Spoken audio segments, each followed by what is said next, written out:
Hai, perkenalkan, kami dari kelompok pengakuan wilayah yang beranggotakan Kalista Deni Dibenzaki, absen 3, Ferdi Ananta Satria Berangga, absen 8, Johan Arizona, absen 14, Karisma Yoga Firmansyah, absen 15, Najwa Laila, absen 23, dan Noviano Ari, absen 26.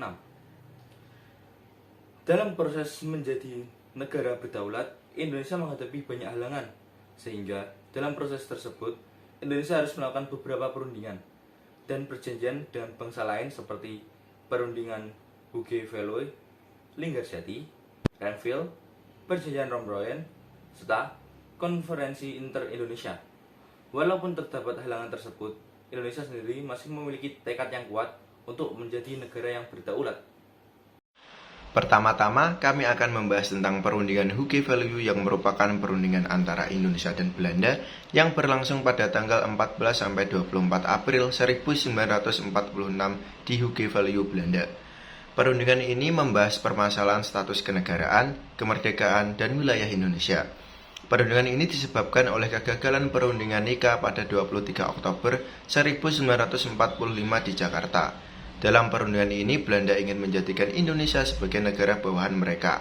Namun hal itu ditolak oleh delegasi Indonesia. Maka dalam pertemuan tersebut menghasilkan naskah draft Jakarta yang menjadi acuan jalannya perundingan ini. Jalannya perundingan tak hanya dihadiri oleh kedua belah negara, tetapi juga dihadiri oleh Inggris sebagai penengah dengan mengirimkan Sir Archibald Clarke sebagai wakilnya. Namun meski dihadiri 3 negara, perundingan ini menemui jalan buntunya hingga perlu dilanjutkan dengan perundingan lainnya, yaitu perundingan Linggarjati. Setelah perundingan sebelumnya menemui titik buntu, akhirnya pada tanggal 11 sampai 13 November 1946 diadakan perundingan lagi di Linggarjati, Jawa Barat. Adapun isi dari perundingan Linggarjati adalah yang pertama, wilayah yang diakui secara de facto oleh Belanda adalah wilayah Sumatera, Jawa, dan Madura.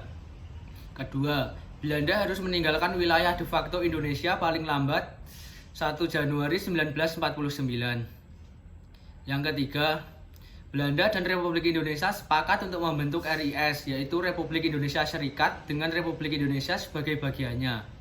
Yang keempat, Indonesia dengan Belanda sepakat untuk membentuk Uni Indonesia Belanda dengan Ratu Belanda sebagai ketuanya. Selanjutnya adalah perundingan Renville. Belanda melakukan agresi militer pertama di daerah Jawa dan Sumatera. Tindakan ini tentunya dikecam oleh pihak internasional karena melanggar perundingan Linggarjati. PBB kemudian membentuk KTN atau Komisi 3 Negara.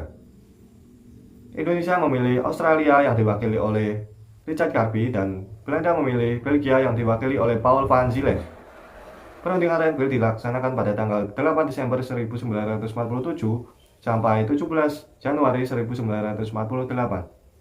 Perundingan ini dilaksanakan di kapal USS Renville yang berlabuh di Tanjung Priok, Jakarta Utara. Isi dari perjanjian Renville antara lain adalah: yang pertama, pembentukan Republik Indonesia Serikat atau RIS dengan segera. Yang kedua, wilayah Indonesia yang diakui Belanda hanyalah Jawa Tengah, Yogyakarta, dan Sumatera. Yang ketiga, wilayah Indonesia dan Belanda dipisahkan oleh garis demarkasi yang dinamakan garis Van Mook. Yang keempat, tentara Indonesia ditarik mundur dari wilayah-wilayah yang dikuasai oleh Belanda. Dengan adanya perjanjian tersebut, wilayah Indonesia akan semakin menyempit. Selanjutnya, kita beralih ke perjanjian Rombroyen. Perjanjian Rombroyen ini adalah perundingan yang dibuat Indonesia dengan Belanda pada tanggal 7 Mei 1949 untuk menyelesaikan konflik di awal kemerdekaan. Dengan adanya perjanjian Rombroyen, akhirnya pada tanggal 22 Juni tahun 1949 diadakan perundingan formal antara Indonesia, Belanda, dan Majelis Permusyawaratan Federal di bawah pengawasan Australia. Perundingan itu menghasilkan keputusan yang pertama, pengembalian pemerintahan RI ke Yogyakarta yang dilaksanakan pada 24 Juni 1949. Yang kedua, pasukan Belanda akan ditarik mundur dari Yogyakarta pada 1 Juli 1949. Yang ketiga, pemerintah RI kembali ke Yogyakarta setelah TNI menguasai keadaan sepenuhnya di daerah itu. Yang keempat, mengenai penghentian permusuhan akan dibahas setelah kembalinya pemerintahan RI ke Yogyakarta. Yang kelima, meja bundar diusulkan akan diadakan di Den Haag, Belanda. Dan yang terakhir, Yogyakarta baru sepenuhnya ditinggalkan tentara Belanda pada 29 Juni 1949.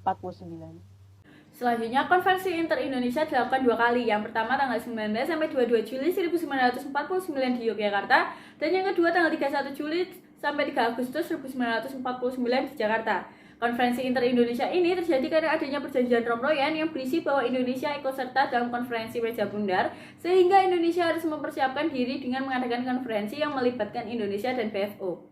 Tujuan konferensi ini untuk membentuk suatu negara yang disebut sebagai negara serikat, yang dimana di dalamnya terdapat pemerintahan pusat, pemerintahan provinsi, dan juga daerah.